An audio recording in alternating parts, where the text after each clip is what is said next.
This is the Ruckus and The Menace Sports Podcast. Oh no! We suck again! I'm getting confused. What game are you calling? I'm calling both games. It is caught by Kelsey! Touchdown! Kansas City! Anthony for three. Bang! What's going on, y'all? You're listening to the Ruckus and The Menace Sports Podcast, episode number 72. I'm Ruckus the Menace. I am Ruckus, always causing a ruckus. And on this episode of the podcast, we have our starting lineup as normal, talking about the MLB playoffs, our Eastwood segment, the good, bad, and the ugly, the high heat, where we are recapping week 5 of the NFL season, our color commentary, where we have a special 3-choice option, no primetime game this week, although I think we probably should have done one, but we have a big twist in the film, or at least big updates to the film room, and our studs and dud for the week. Ruckus, how we holding up?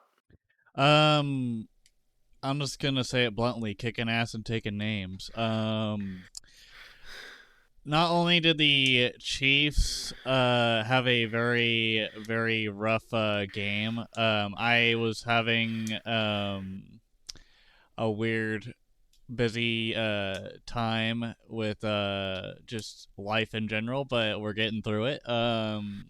Work has been great. I helped Spennis figure out his PC woes, upgrade him to a 4060. I should be getting that here in about a day or two. So. Yep, and I'm excited for you to be able to explore the world of PC gaming. That is the gloriness of the PC. If you guys are wondering on specs of the computer, it's an i5 8600K, which is about a 3.6 gigahertz base clock that could go up to 5 gigahertz if you really wanted to. 32 gigabytes of DDR4 RAM, clocked at 2400 megahertz, if that matters. And then a plethora of SSDs and RTX 4060. I'm excited to see what you do with this, but also I got a little bit of a GPU swap myself as a Papa Ruckus. Gratefully gifted me and swapped my 4070 Ti for 4090. Thank you once again. That was awesome. As far as other stuff has been going on, besides troubleshooting Spence's PC, which is now being shipped to him, I have been watching Shark Tank on Hulu, and also been playing some Madden, getting a head start on some more Super Bowl race content, just so I can pretty much get through it. And then So is it? yeah. We are both currently through our week. We're both currently through week 10. Yep. Because I completed my week 10, and I'm sure you've probably gotten about another week or two further. So yeah, I did week 8, 9, and 10, I think, in a span of a few days, and then edited all 3 of them like last weekend. So I've been cranking them out. Yeah, I ended up with the Saints one in just in time. That was week 7. Week 8, I definitely am gonna have in the hopper this week on time, and I have recorded the game for week 10. Have not put it into the clip hop yet to be able to process that portion of it further, but week 10 is in the works for me. No spoilers on my record, but week 10 for me after my week 9 bye was not easy. and I now go into a major stretch of my franchise race in the next 2 weeks, as my AFC South division is going to be quite interesting in its chase. And I am hoping that I can get myself in a position that I will win the next two and secure control of the lead a little more than what I have now. That's kind of where I'm at on mine. Yep. But as for how things have been on my end, I am in the waiting for receiving the PC, as I plan to start figuring out what some games are going to look like for me for it, with Forza Motorsport, Baldur's Gate 3, Hi-Fi Rush as kind of some of my early Hi-Fi Rush is going to run amazing. Baldur's Gate, I think, is going to be the more demanding one out of the bunch. I mean, Baldur's Gate, and actually it really doesn't even look like that Baldur's Gate when I looked at the technical.city specs, that it didn't look like anything that I'm running right now is going to be super highly demanding. As I could eventually get Tabletop Simulator to eventually say, hey, let's have LOM and we can play things that way. I've let LOM know that the PC's being done. I have not let him know that the PC is going to arrive and be ready to go soon. We should also do a collab with Alex Mann and do some Tower Unite. He's been really wanting to do that too. I just don't know if that's a free-to-play game for me to really run, but it's a game that you pay like one-time fee of $20 and that'll run. Dude, that takes like not much horsepower at all. Yeah, I haven't quite figured out how I'm gonna do all of that just yet with a couple of the other things I'm wanting to run at the moment, but at least I have the availability, or maybe not the availability, but the ability to do it. Yeah. But I'm also possibly looking at Cocoon as well, because that's a new, that's an indie game that I want to consider also. I saw that on the advertising on Game Pass. I didn't know. And I'm talking the tuner, and that's because I'm now finding games to try and do Two Nerds Game of the Year, and now that I have accessibility to some of the Xbox titles that I may be able to play that get me in contendership for it, I want to get a look at them. I think I'm going to pass on Starfield, and that's just because I'm going to have enough things that I think are going to push so far out of the top 5 for Starfield, or I think there are games that are going to be even more likely to hit my top 5 than Starfield, that I'm just not going to bother. I'm gonna be honest with you. Starfield, to me, it wasn't as good as the Fallout games, but it was like something different. Like, it was definitely like not meant for everyone to enjoy, but if you're like a big sci-fi guy and you like kind of doing roleplay stuff, you might like it. But I don't know. I thought Fallout was better because of the targeting system whenever you're in like hand-to-hand combat versus when you're in a spaceship. I think the spaceship combat could have been a little bit better, and I think the game, the way they implemented some things, could have been better, like the hideouts and stuff like that.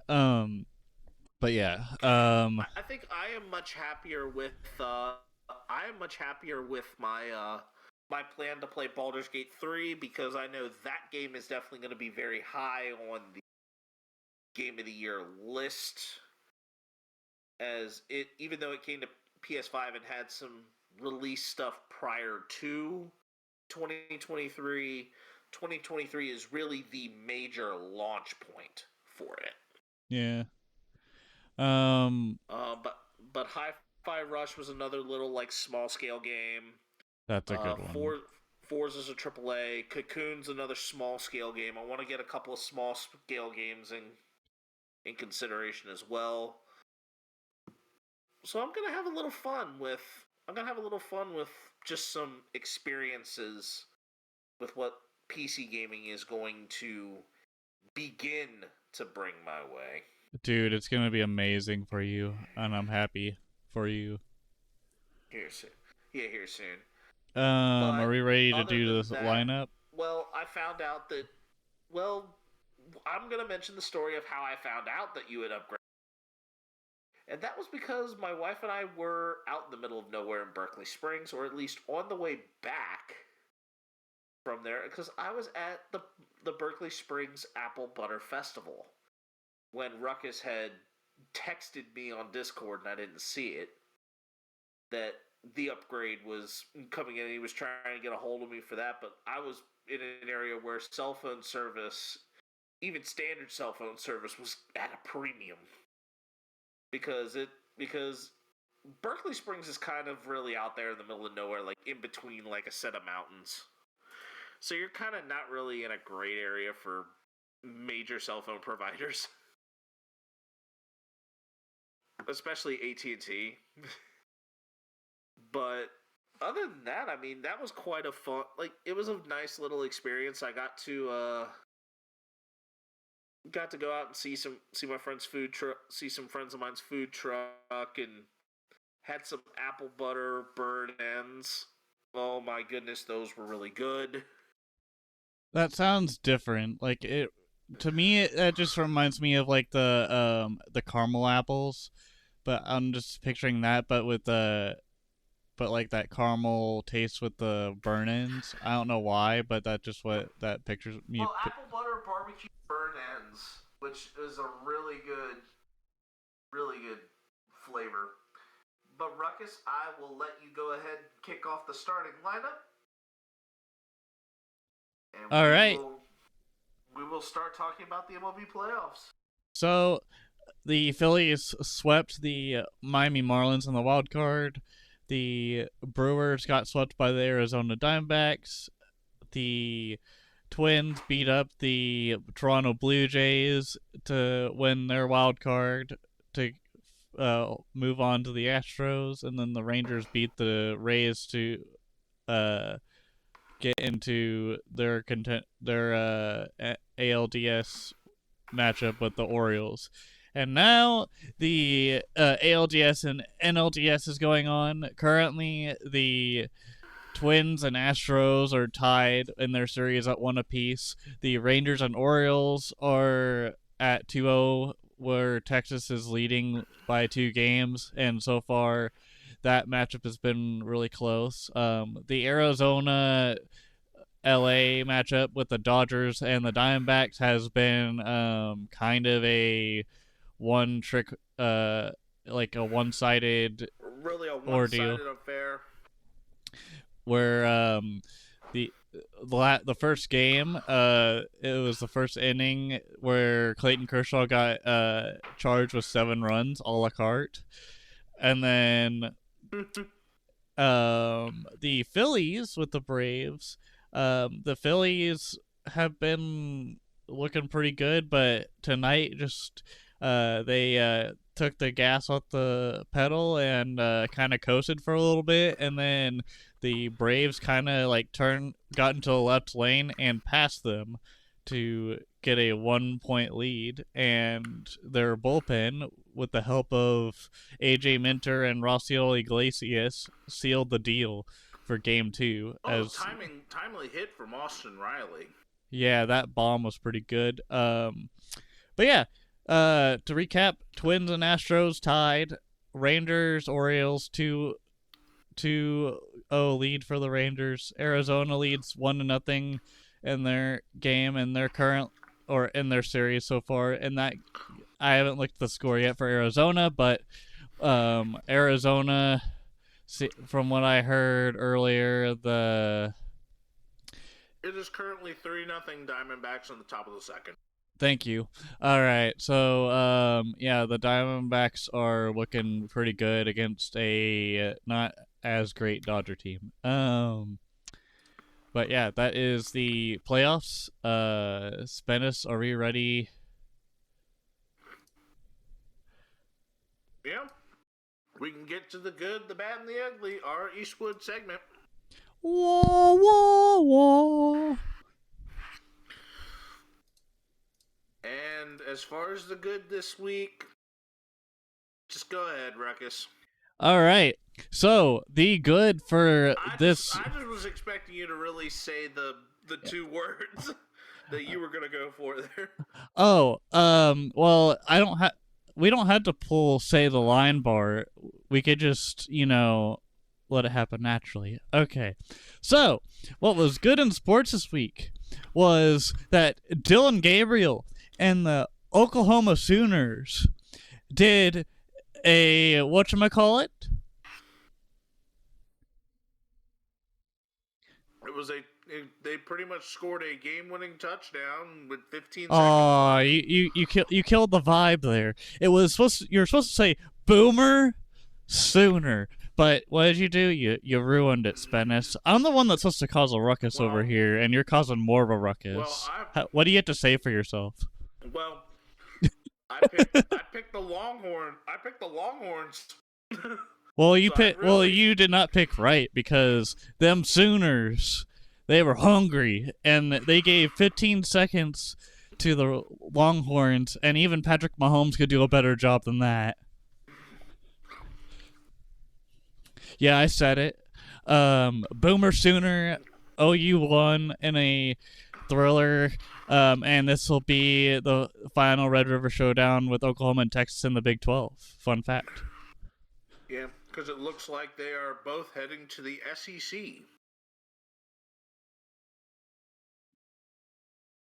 And there's quite a bit of injury bad in this week, and normally we would want to stay away from the NFL. But the NFL has kind of had some pretty bad injuries. David Bakhtiari needing a fifth surgery on his torn ACL that will render him unable to protect Jordan Love this season. Justin Jefferson's hurt. Devon Achane just had an injury. So there's a lot of injuries. Travis Kelce kind of got re-aggravated his ankle or something, also we were fortunate that was an ankle and not a knee. Yeah, and I think in general that's going to happen with injuries. Apparently Mosley, I think it was Emmanuel Mosley of the Lions, suffered another ACL injury as well. So that's a big blow to the Lions on their defense as well. What was the ugly there, Mr. Spennis? The ugly.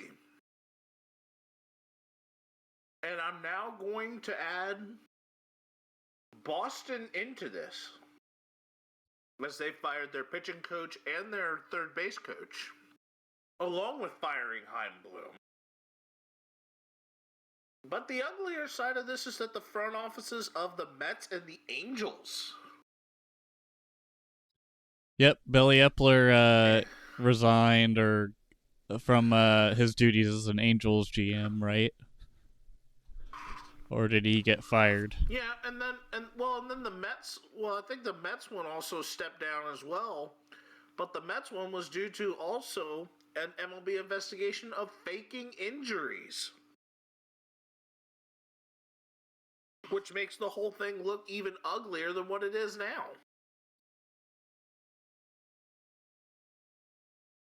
Yeah, I don't know what to think of that.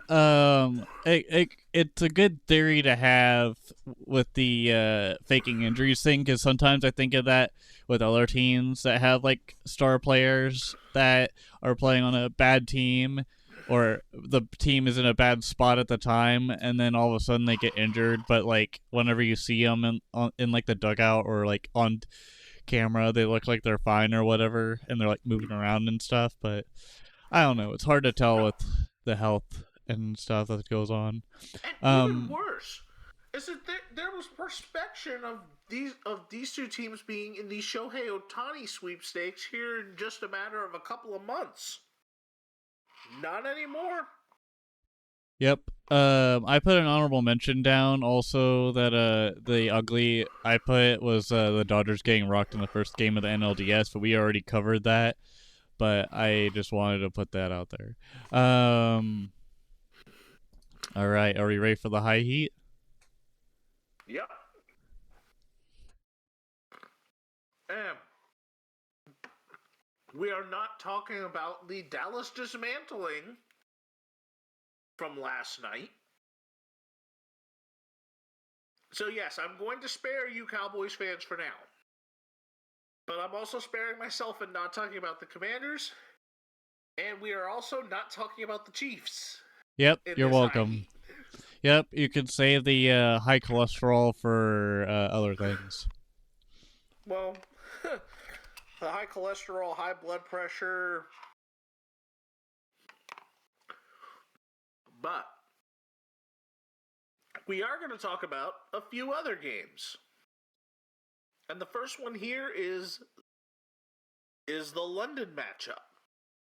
Jacksonville 25, Buffalo 20. What momentum from back-to-back wins in London will the Jaguars carry over in their return to the U.S. for a matchup against the Colts for the division lead on Sunday? Can I interject really quick? Mm-hmm. So, technically, did the Jaguars still have to fly back to Duval after their first game in London, or did they stay in London for like another week? I don't know.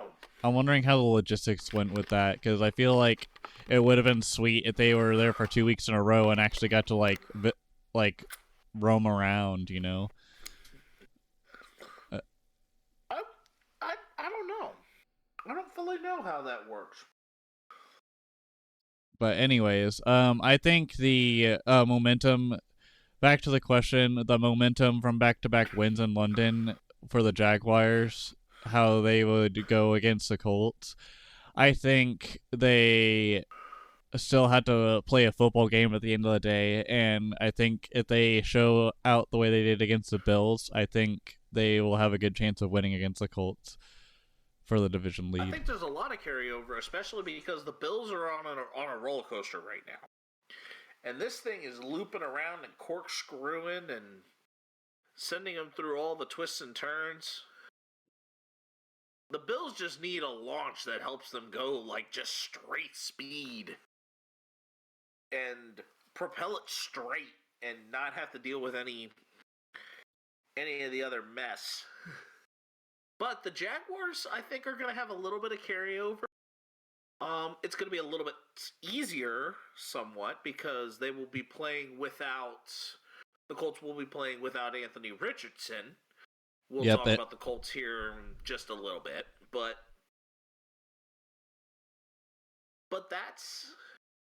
that would possibly be at minimum the only game Richardson misses. Yep, and speaking of the Colts, the next Colts game 23, Titans 16. Yep, and are the Colts more relevant? Are the Colts more relevant than we thought they were? Man, you beat me to the punch. Yeah, I don't know about the Colts because you could say a lot of things. You could say the Colts are relevant. You could say that that was just a fluke and the Titans should have won that. You could say that the Titans are irrelevant or they are relevant and you just don't know yet. But what I'm gonna say is, are the Colts more relevant? I think they have more potential, but the problem is consistency rather than relevancy. They need to prove to us that it wasn't a fluke. They also need to prove to us that they're not just gonna have random like luck spots, like with Minshew doing what he was doing, and then putting Anthony Richardson back in, and then realizing that he has a what was it, like a groin strain or a quad strain? Shoulder. Oh, okay, his shoulder. Right. It's a shoulder injury. Like. But the difference was that the first set of games he was out was actually for a concussion. Right. So this shoulder thing is a new That's a new issue. But I'm going to say this. If Zach Moss continues to run like he has this season, and the Colts continue to be able to eventually find ways to get players like Michael Pittman the ball,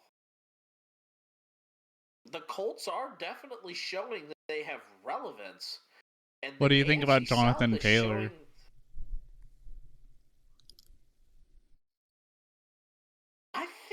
I think I'm gonna hold my opinion back on this because we will be talking about it later. Not because I don't want to speak on Jonathan Taylor. I am more so right now speaking on the testament of what we have witnessed with the Indianapolis Colts, how well Zach Moss has been playing lately. And I think that the AFC South has kind of become a division that is on the low key a lot more competitive than we thought it was. And that competition will continue to go amongst each other. This could be like old school AFC North or old school NFC West type looks. That these teams are just going to beat the living breaks off of each other. To the point that they kind of have to go all gas.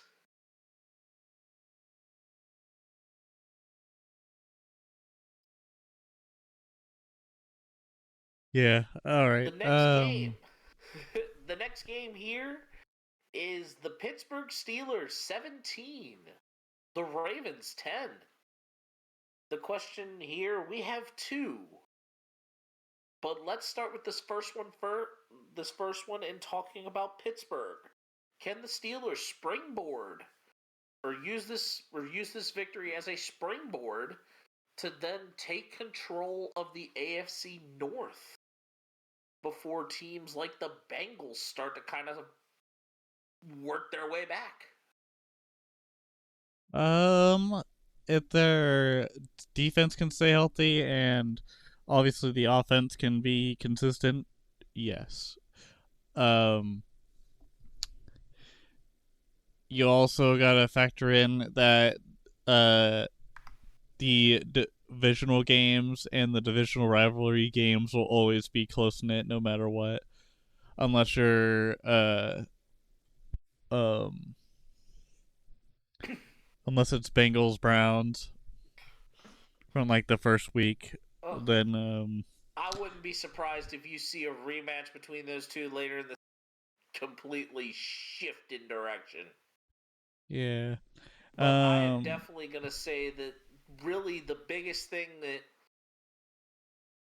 Pittsburgh just had needed to hurry up and do yesterday was just kick the offensive coordinator out. Yep. But Mike Tomlin is such a...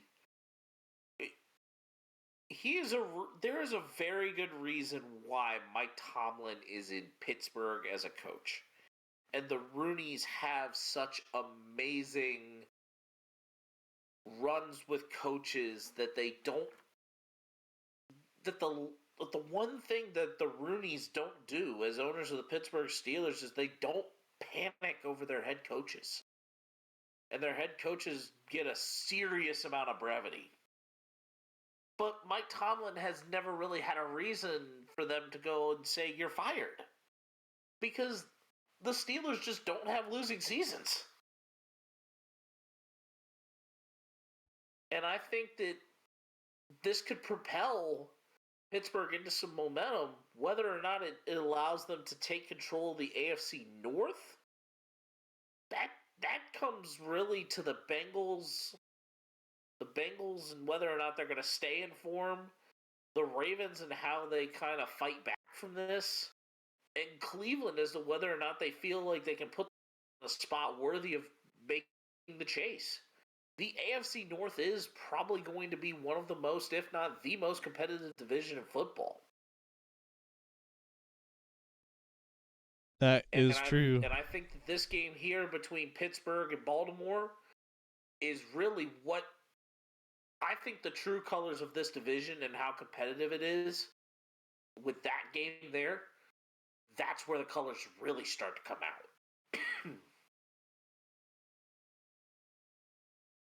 And speaking of the Ravens here, are we still trying to just hold on and hold out for any sort of belief that Lamar Jackson is a legitimate franchise and championship quarterback?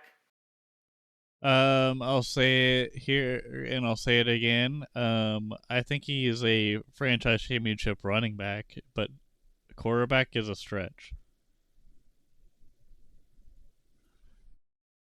You're saying the quarterback is a stretch.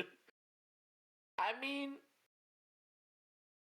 we kind of had this conversation a little bit yesterday. And if you're considering that the name brand quarterback in this case is Michael Vick,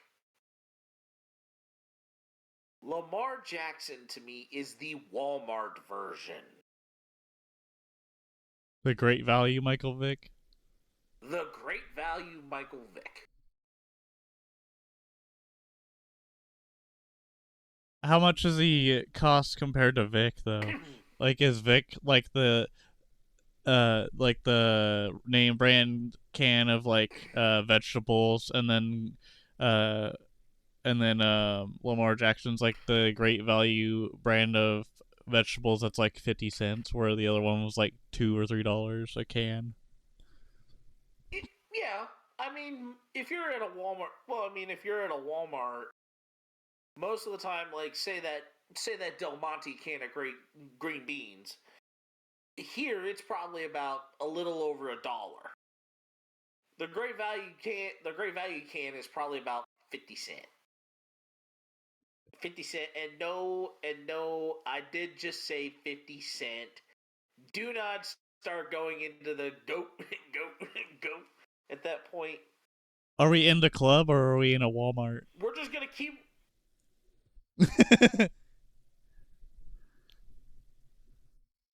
Can we just keep it a full dollar? Can we just keep it a full dollar and say that Lamar Jackson? I have not really ever been sold on Lamar Jackson being a legitimate championship quarterback.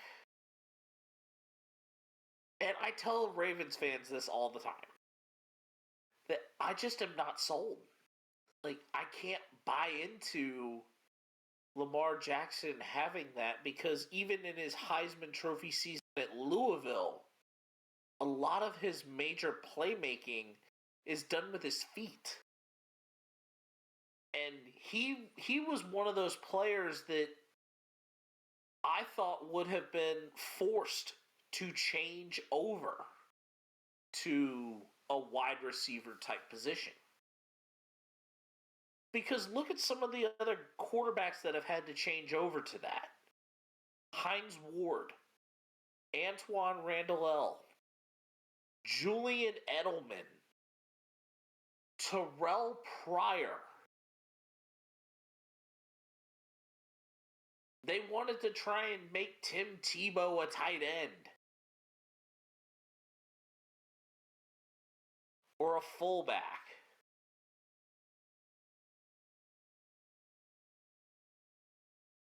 The scrambling quarterback, unless you have a valid set of arm strength and ice water in your veins whenever you're in the pocket, which I think even at this point, Lamar Jackson has started to develop this, but I don't think he's there yet.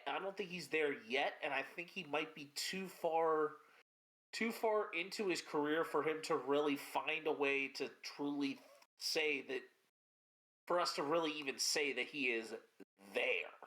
Also, honorable mention with the quarterback talk where that was converted. Blake Bell is kind of like that quarterback that just does the QB sneak. Because in college at OU, he was pretty much the run into the end zone quarterback. I'm sure Wait, I'm my even forgetting Taysom Hill. yep. I'm forgetting Taysom Hill in this argument. Travis Kelsey just was also a saying. quarterback at one point too. Yeah, but I'm talking players who. Oh, and Logan Thomas as well. I'm talking more so players that primarily played quarterback. I would even say at the college level.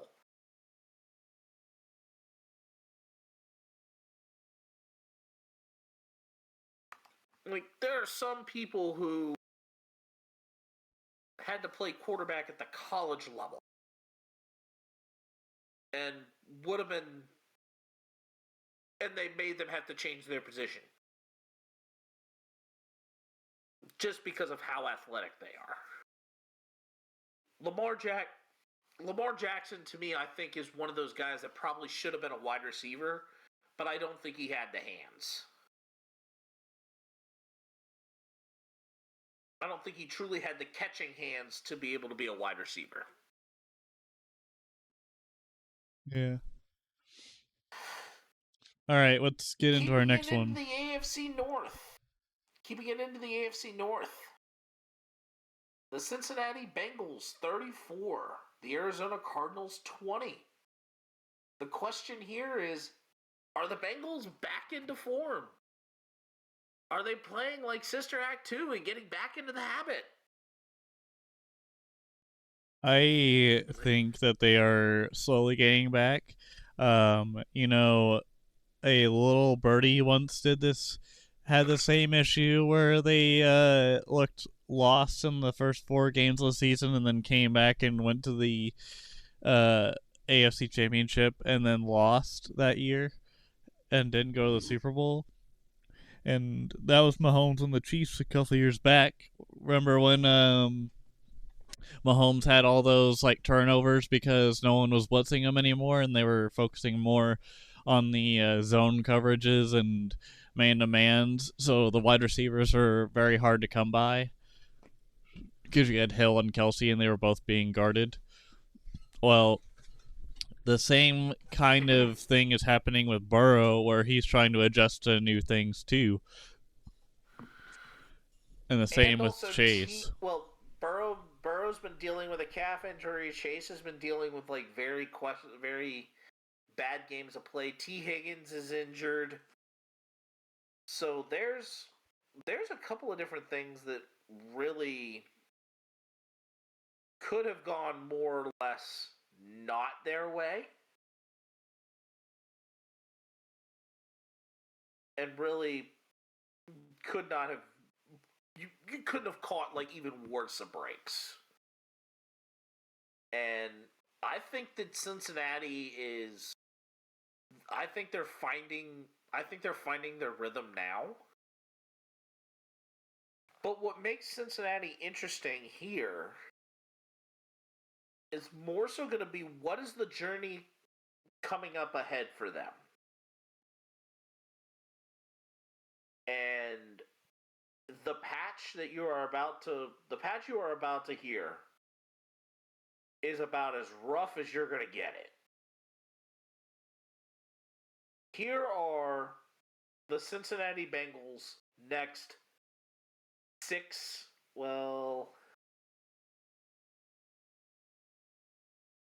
the next 7 games. Seattle at home. San Francisco on the road. Buffalo at home. Houston at home. Baltimore on the road and Pittsburgh at home. Jacksonville on the road. Indianapolis at home before taking on the currently 1-4 Minnesota Vikings. In short, but the Bengals will have 2 weeks to prepare for the 49ers. So they have their bye week in week 7. So week 6 against Seattle, week 7 against San Francisco, or week 8 against San Francisco, week 9 against Buffalo, week 10 against Houston.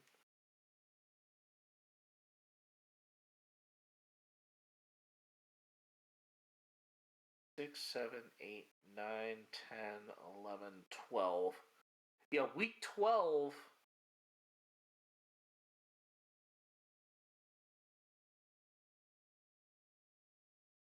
Why am I thinking that I'm... Yeah, I'm feeling like I'm running like a week late because it just feels like the Thanksgiving week is earlier than... Oh, that's because Thanksgiving is held earlier than what I thought. Oh, actually, week 12 is when Pittsburgh plays. Yeah, so their actual matchup... So the matchup on Monday Night Football with the Jacksonville Jaguars is week 13. And the Bengals bye week is week 7. So they have a very difficult climb. So if Cincinnati really wants to say, hey, we're back in form,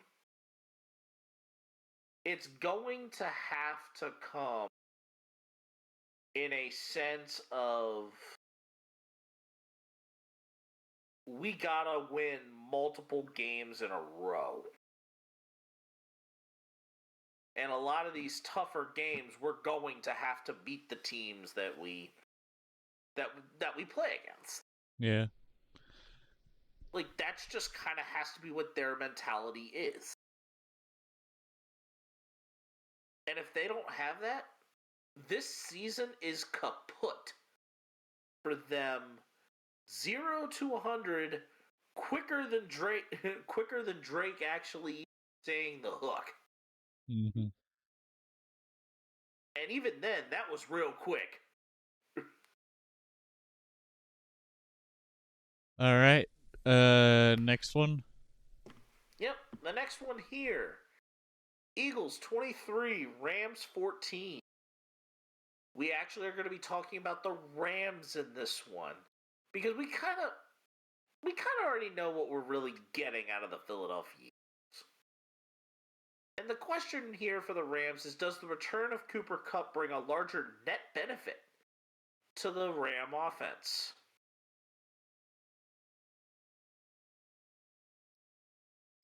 I think and I'm gonna I'll let you go ahead and start.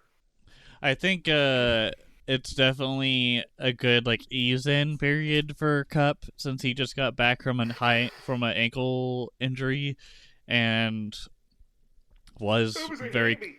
It was well, a hammy. okay. Something was wrong with his hammies. I think what is going to happen is Cup is going to slowly get back into things, and Puka Nakua is still going to get some shots down his way since that's kind of what they were doing at the beginning anyway since Cup was down with an injury. It might be like kind of like I hate comparing it to like Tyreek and Travis Kelce, but I think it'd be kind of like that duo that you would see because technically you almost kind of had that a couple years ago with Beckham and Van Jefferson and Cup. You had like that trio, and now it's just Cup and Nakua and kind of some Van Jefferson. So we'll see a lot of different things probably with them in the next coming weeks.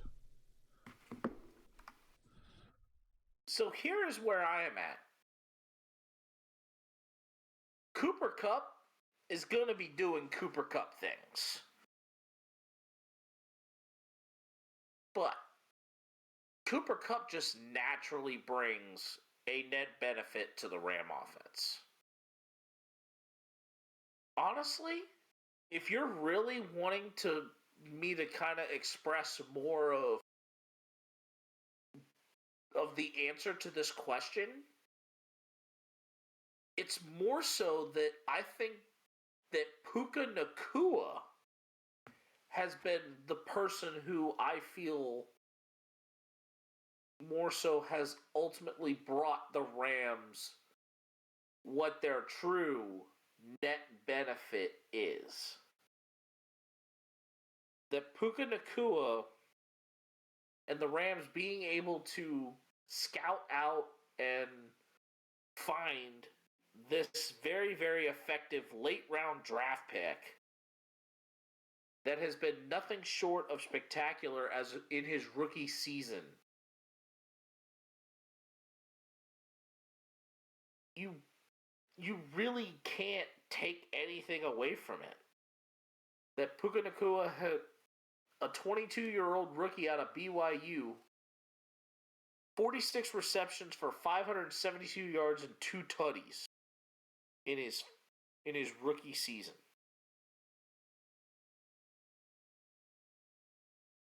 Not bad. He is currently second in the league in receiving yards. Granted that the only person that he's behind has kind of been a little bit of a bonkers start for one Tyreek Hill. Considering that 651 of Tua Tagovailoa, 1,614 yards passing has gone to a cheetah.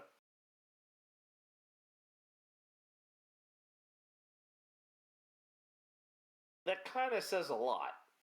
Yeah. So honestly, I think the real benefit to the Rams offense, though Cooper Kupp brings one, it's Puka Nacua. No questions asked. Tutu Atwell has been great as well in spurts. Yeah. But Puka Nacua has brought the biggest sense of consistency to what the Rams are doing. And now we move on to the color commentary. This is going to be a little bit more of a full encompassing sport thing. We'll get back to the NFL a little bit more, and even in the film room here coming up. But our color commentary, we are talking brilliant, bonehead, or borderline. Now, brilliant, you know exactly what this is. Like, somebody's being like a genius. Like, you're playing this whole playing chess, not checkers type of look. A bonehead, you're being an idiot. And borderline, you're kind of in that I don't know which way you really want to go with it. Or there's kind of some middle mid-range. There's some sort of mid-range that kind of. But the first question, Derrick Henry is not exchanging as many jerseys on the field due to the rising costs of them and what the fee for the players and being able to do these exchanges for jerseys. It's about $350. I told that Loch Ness Monster, no, I'm not giving you $350, but I ended up giving the Loch Ness Monster $350. It was scary. You're welcome. Yeah, that Loch Ness Monster, which is the NFL. $350 a piece. So $350 a piece for any sort of jersey exchange. So Derrick Henry has become more selective about this. The question is this Derrick Henry being brilliant, Derrick Henry being a bonehead, or Derrick Henry being kind of on the borderline? I think it really doesn't matter at this point. I think it's just him being. I think it's more of like a. I'm gonna say this. It's brilliant that he's smart about his money. Yes, he is one of those players that gets paid a lot, but at the same time, he's a running back, and as we have seen recently with the market with running backs, running backs aren't getting paid right now as much as like quarterbacks or wide receivers, and it shows. And Derrick Henry has gotten the franchise tag many times with the Titans, and still probably, to my knowledge, hasn't gotten an extension with the Titans. And him being smart with his money is actually a good thing here, even though he probably gets paid a lot of money. But like, as we're gonna see later in this segment, some people get lucky and some people not so much. I'm gonna say brilliant. I am also going to say brilliant, but for a little bit of a different reason than where you're going. I mean, granted that, yes, rising cost of jerseys, and also just the basis of, oh, the running backs aren't getting paid. Okay, this is the one side that I'm glad you kind of broached. But the side that I'm really going to broach is more so that Derrick Henry is taking this quality over quantity approach to his jersey exchange. So basically, it's people who are going to mean more to him that he's going to make the exchange with. And it basically, it's one of those things where it's like, if you're going to have me invest $350 into this jersey exchange, you best be having a very good reason, or at least some sort of very good, like you gotta earn it. You gotta earn it. It's like an earned, not given type of thing. It's like you can't just simply hand it to him and say go. Yeah. It's he basically is saying that he kind of puts a purpose to why he would make a jersey exchange. As you do. I don't know if everyone really exchanges their jerseys though, like out of the blue though too, because like there's times where you'll see like a jersey exchange between players, and sometimes you don't even see the photo for that on social media. Like you said, it's definitely a choice of being more selective versus. Yeah, it's like and any of the ones that you do see, it's at least jerseys with people who have it matter between the two as to when the NFL photographs it anyway. It's not like soccer where you basically have like the star players exchange jerseys at like any sort of point. And I think I don't even know how much the soccer player, like the pro soccer players, have to pay in order for those type of things to happen. The weird thing is, I was under the impression that like the players just gave their jersey away, kind of like how like if a like fan in baseball got delivered a bat, I don't think the player really had to pay for that bat, did he? To exchange to the fan, because didn't he have to buy that anyways? Sure. I'm not completely sure. It may all depend on. It may all depend on if it's like being exchanged for a home run ball or something like that. In terms of baseball. Yeah. Like there may be a reason where a bat given to an actual person in the stands may be a viable reason. So I'm in agreement with you for maybe a little bit more of a different reason on brilliant. Speaking of NFL running backs, Jonathan Taylor has inked a 3-year, $42 million extension with the Colts, who he previously wanted to be traded from, as kind of in his efforts to leverage himself for this. Was Jonathan Taylor's move here brilliant? Was he being a bonehead? Or was it borderline? I think it's borderline, mainly because I think it's more of a safety net for Jonathan Taylor, as he had a rough year last year with the leg, with his ACL being torn. But the year before that, he was really good and surprised a lot of people.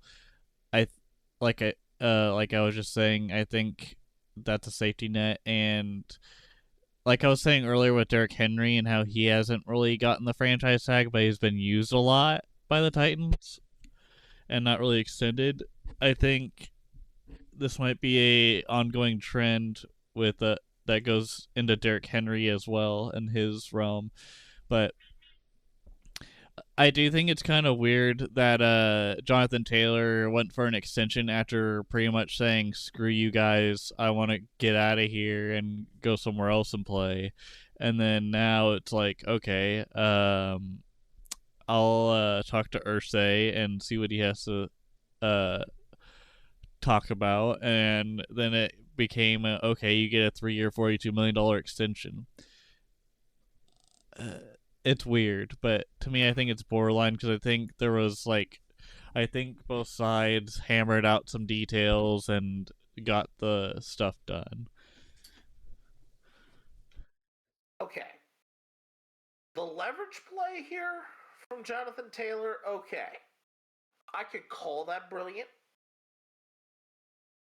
But I am ultimately going to say that this extension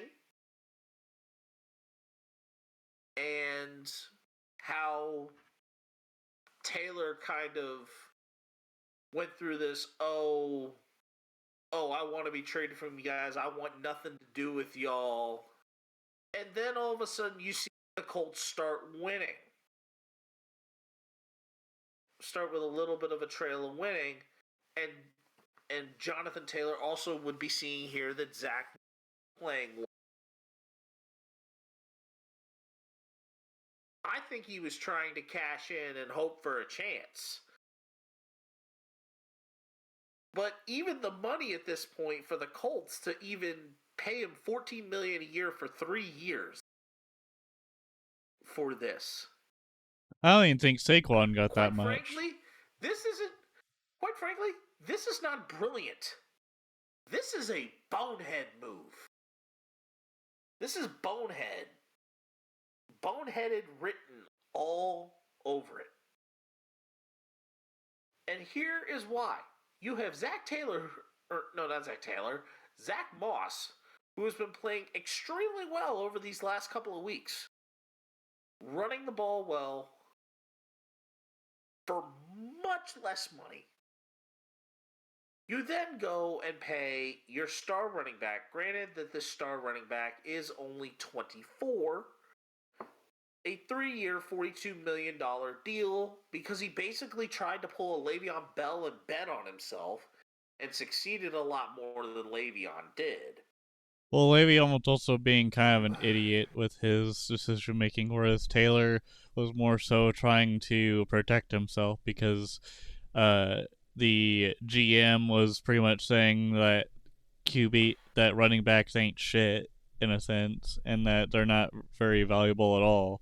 It's kind of like if your employer tells you that you all suck and you should all not be working here anymore. Sorry, like Jonathan Taylor, this is a bonehead deal. Why? Because I really do not believe that the Indianapolis Colts are going to get a great return out of the investment, especially because I believe there's still going to be some sort of expressed issue that Jonathan Taylor is going to want out likely sooner rather than later. The true return on this investment is not going to come to the Indianapolis Colts. I'm sorry. This is a bonehead move. The next one here, Damian Lillard, who wanted to be traded Blazers to the Heat. Ultimately, a deal sent him to Milwaukee as part of a 3-team deal. Lillard kind of didn't want to end up in Milwaukee. Could have, pretty much would have, waved off, any other thing. But then the Blazers GM says, nah, you're too far gone here, you're too far gone on this, Dame. You requested a trade. You're showing that you're not loyal to us. Hit the road, Jack. So the question here is, Damian Lillard in his trade request process and kind of trying to be very particular in his destination, ultimately for him not to get there. Brilliant, boneheaded, or borderline?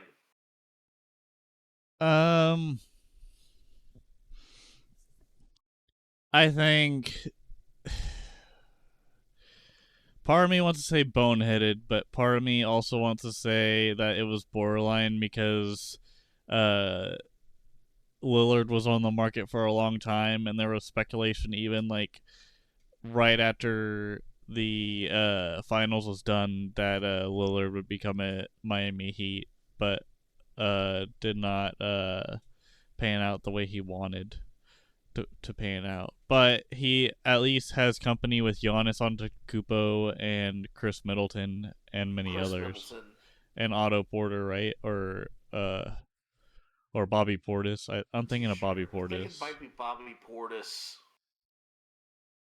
I think that Damian Lillard kind of trying to go back on his trade request was boneheaded. I think ultimately the situation that he ended up in the Eastern Conference with Milwaukee instead of Miami, that in the sense of, I think that was brilliant on the GM of Portland saying, this is what you get, Dame. But ultimately, I think this whole thing was borderline. I think it's kind of somewhere in the middle. Like, it's not overly boneheaded. It's not overly intelligent. It's not brilliant. You're not looking at something that's gonna like completely like floor you 2 years later down the line, unless the Milwaukee Bucks win a championship.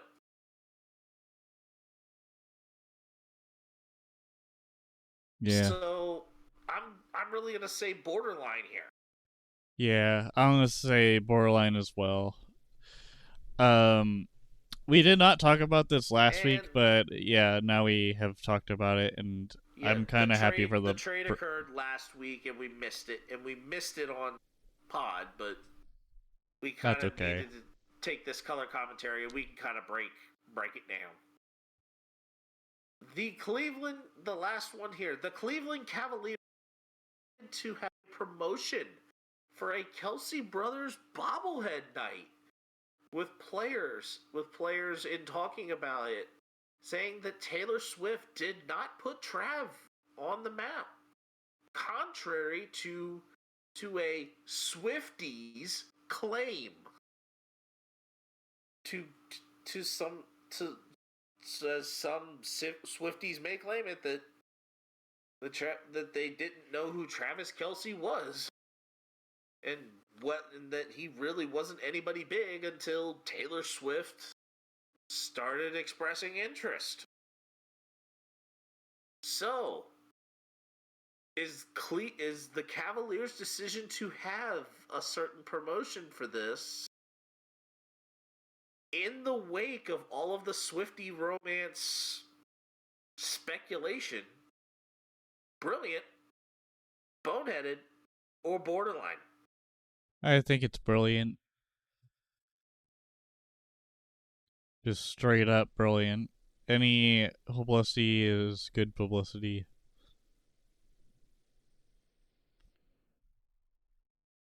I'm going to say that I think this is brilliant for a different reason. The the Cavaliers are the real home team to the real hometown team for Jason and Travis Kelce. Jason's also getting a bobblehead. And so, yes, that fat, sexy Batman in Philadelphia, that is really, really hilarious. is also getting a bobblehead. The players were also very brilliant in saying, hey, Travis Kelce made his name known before Taylor Swift was even on the radar for Trav. So there's a lot of those different things that kind of come along, but I think to put together a hometown thing for two guys that probably will eventually make the fame, also in Northeast Ohio, this is gold. I think this is ultimately a gold mine. And I think this is also brilliance in saying, stick it to the Swifties in that we knew who Travis Kelce was before you all did. Yup. And that's not some new news. Oh wow, that was horrible. You said it, not me. And that was not new news to the Cleveland Cavaliers compared to the Swifties. No, I was trying to go with that new news, like. Yeah, and then your voice cracked or whatever. No, or not really cracked. It is, yeah. No, I had a frog. No, like that mucus frog in your throat just all of a sudden just started to come out as I was going right into it. It's just saying, nope, you're not gonna push that. You're not gonna push that out louder than what you need to. No, you keep that under control. But I still I still now am playing the speaking of new heights, I still am playing that one little short from their episode with Unk talking about and this being Shannon Sharp, and talking about can Skip Bayless get one rushing yard in the NFL? And we know exactly what Shannon Sharp said. Well, you know it. I don't recall it. He said no. He said no, and all of a sudden, just Jason laughed hysterically. Could Skip Bayless get one rushing? Because Trav was in this whole. It's we don't. It's you don't have to answer this, but we kind of have to ask. In his whole no dumb questions. Yep. Could Skip Bayless get a rushing yard? And they were talking about the offensive line wouldn't even block for. Because it's just every single NFL sport commentator hates Skip Bayless.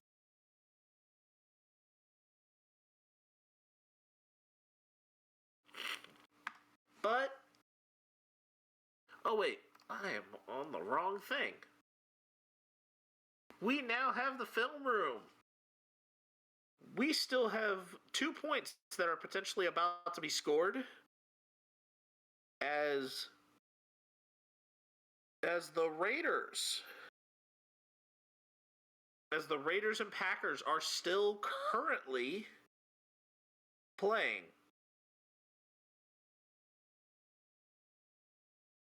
And it is 17-13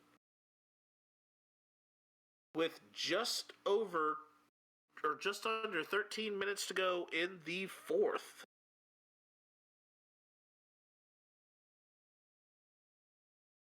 So, does that mean that I would tie you this week if I win? Or tie for the football pick'ems in general?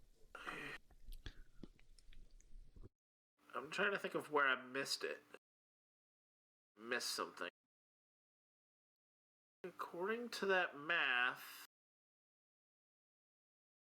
yeah, it would actually be a tie if you get it. We would actually Sweet. be tied at 27. We'd be tied at 27. But we have a good amount of games worth a good amount of points this week. And the first one here is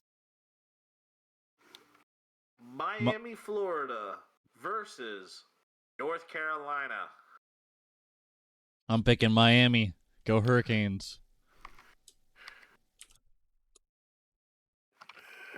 And then the next one is Kansas versus Oklahoma State, and we are both picking the Cowboys. And then the next one will be I am shocked that you did. I am shocked that you did that with Kansas ranked, but well, Kansas is kind of a joke football team. They got lucky last year. K-State, Texas Tech. I'm gonna go with K-State because Emaw, every man a Wildcat. And then the next game is Wisconsin, Iowa, which Spence has Iowa, and I'm gonna pick Wisconsin. I am taking the Hawkeyes here. And then Oregon, Washington. Spence has Oregon. And this is a 2-point. This is a 2-pointer because both of these teams are in the top 10. I'm gonna pick Washington. And then for 3 points, because both of these teams are ranked, in the battle for the jeweled shillelagh, it is USC versus Notre Dame. I'm picking Notre Dame. And you are saying that an emerald will go inside the jeweled shillelagh. I am actually taking USC. I'm taking USC because Lincoln Riley. Notre Dame didn't have a great game against whoever they played against Louisville last week. It kind of got smoked. So I'm taking USC here, pretty easily. And now our NFL games. The Thursday nighter: Chiefs, Broncos.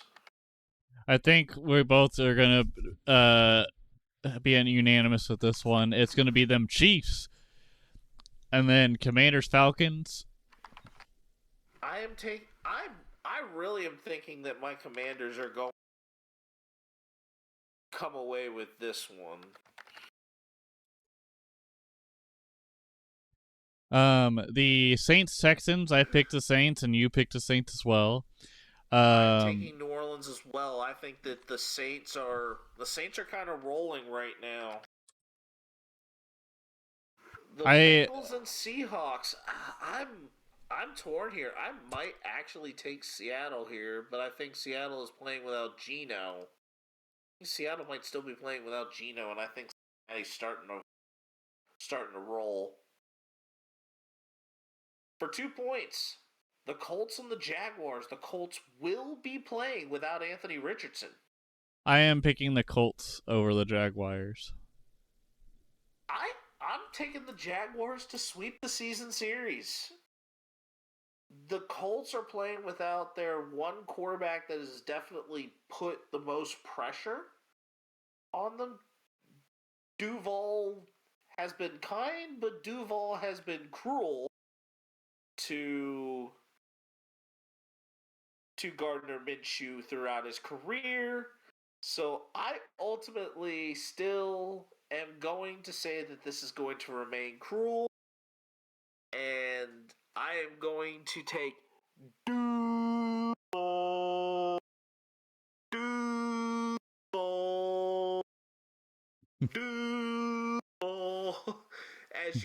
As you would know it from my franchise, because you hear it quite a lot.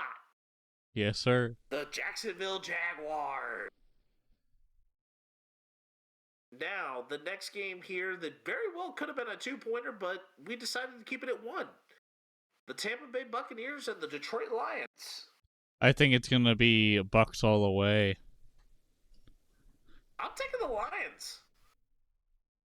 Motor City Dan Campbell has something rolling. And I think that the Lions are going to continue to roar as this team has now really started to find its form. Sam Laporta's playing great. Josh Reynolds is doing his thing. So long as Detroit will have Amon-Ra St. Brown, they'll be fine. I really am, and I think that a pass rush that Detroit has started to cultivate itself now with Aiden Hutchinson, pressure will cause Baker Mayfield to fold like a lawn chair, even with 2 weeks to prepare. Go Lions. Okay. And Cowboys and Chargers. We both unanimously picked the Chargers, even though this is going to be an incredibly high-scoring game. Well, I don't think that. I think it's going to be very defensive because you have two defensive teams. You have Stephon Gilmore, Micah Parsons, and Van Der Esch is hurt. And isn't there another guy like Lawrence or Diggs is hurt too. Dexter Lawrence or no, DeMarcus Lawrence. Yeah, that's who I was thinking of. Yeah, he should be good. Diggs was definitely hurt. He's out for the season. I'm taking the Chargers just simply because I think that without Diggs in that lineup, that pass game is going to get picked on in bunches. But I believe that this game will be incredibly high scoring because the Chargers can't stop a nosebleed. The Cowboys can't stop a nosebleed. Dak Prescott somehow can try and run this offense competently. Yeah. But I think at this point, if we were to ask the question of that, could Dak Prescott run this Cowboy offense competently right now? I think the same answer that comes out of that question is the same answer of how many licks it takes to get to the Tootsie Roll center of a Tootsie Pop. The world may never know.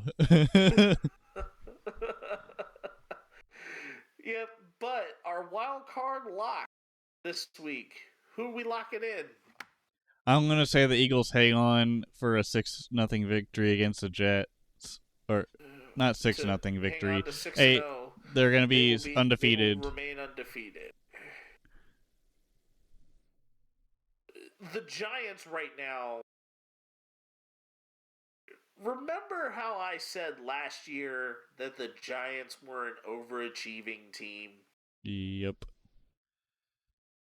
And that this team would eventually just fall completely flat on their faces in the next season? This will continue to be the case. As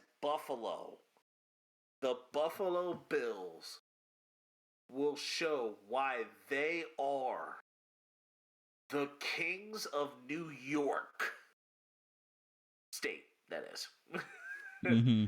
State, that is. As they will overwhelm the Giants. And I believe that Buffalo will win this game decisively.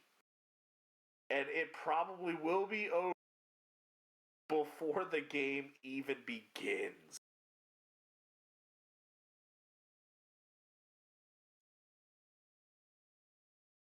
All right, we ready for our stud and dud?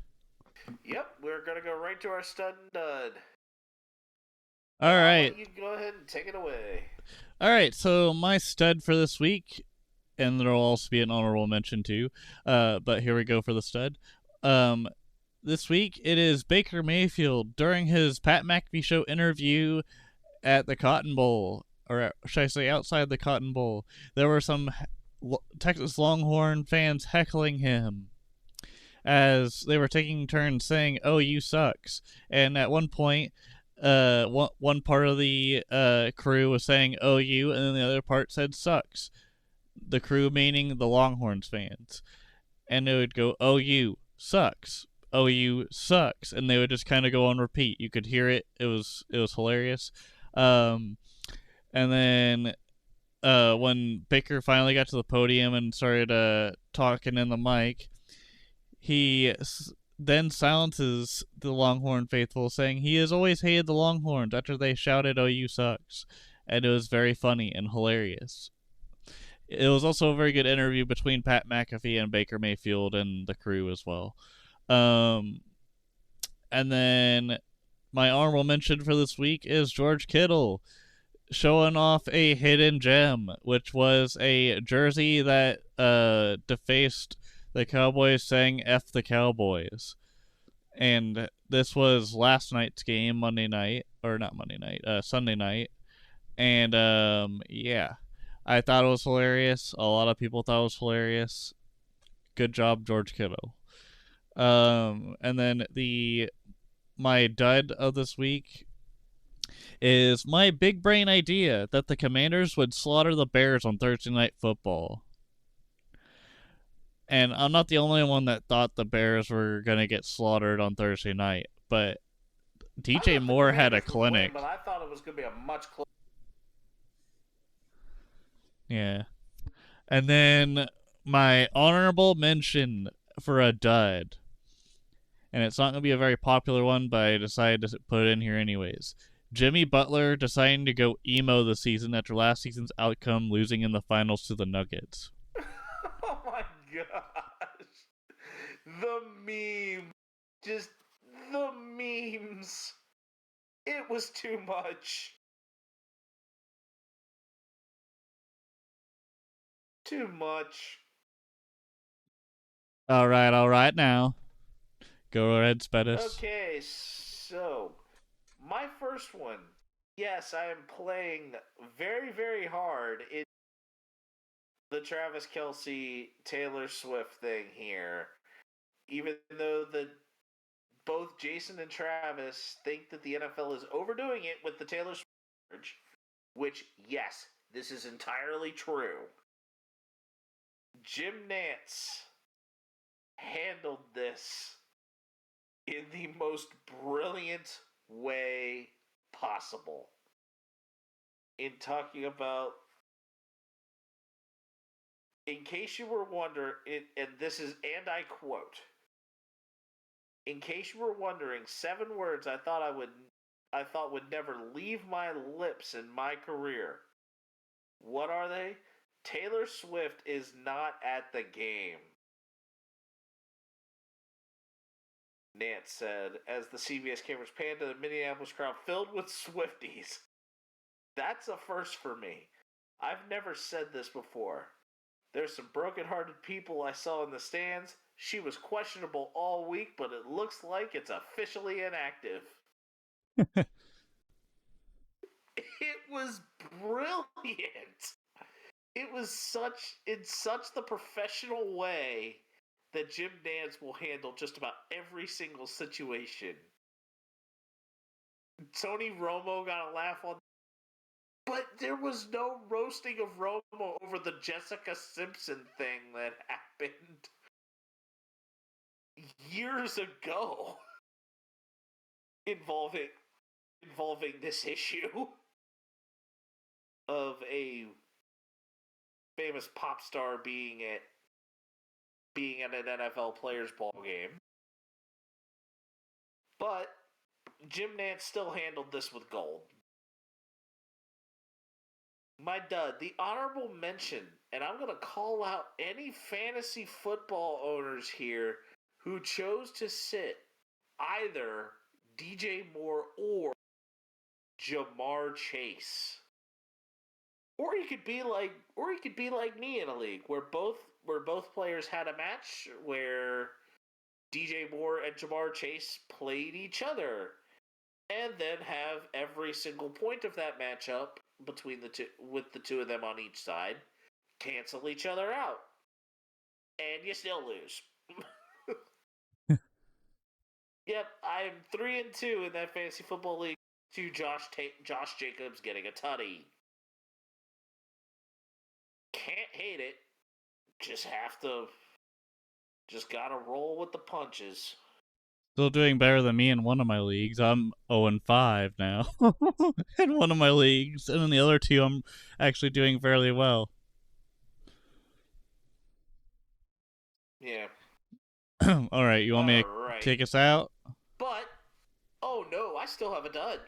Oh, well, okay. My dud goes to that team you are about to pick against North Carolina for and are going to lose. As this past Saturday, the Miami Hurricanes they're up 20-17 on the Georgia Tech Yellow. They're pretty much in prime position to just let the clock run out and win the game, keeping themselves within the rankings of the top 25, and possibly look at maybe a long shot at a playoff spot. You would think that they would kind of do the sensible thing here, right? Wrong. They chose not to kneel and run out the clock, then proceed to fumble the ball away. They fumbled the ball and the bag to Georgia Tech, who ultimately scored with 2 seconds left in regulation as the Yellow Jackets defeat the Hurricanes 23-20.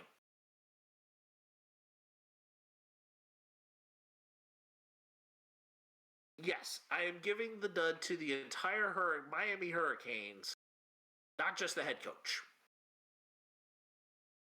Here I Because am, somebody- bow, bow, bow, bow, rock you like a hurricane. And it's a fumble. And kind of in the spirit of saying of who they lost to, that one's gonna sting a little.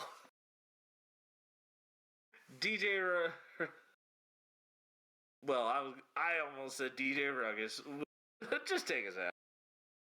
All right, ladies and gentlemen, thank you for listening to the Ruckus and the Menace Sports Podcast. I am Ruckus, always causing a ruckus. And I'm Spanish the Menace. Thank you for listening to our awesome podcast, and make sure to subscribe if you haven't yet to catch us every week or so. And also keep a lookout for another Super Bowl race video coming out every Friday. My Super Bowl race for the Chargers comes out every Friday at 10 a.m. And Spanish's usually comes out around 11 a.m. Central. It'll be 11, and just a heads up, it is 11 a.m. Central Time. My videos here on the East Coast, it will be at noon. Which means that my video would be more at 11. Yeah, it would be 11 a.m. here, but we've got it here. That's our episode. That's episode number 72. Deuces. See ya.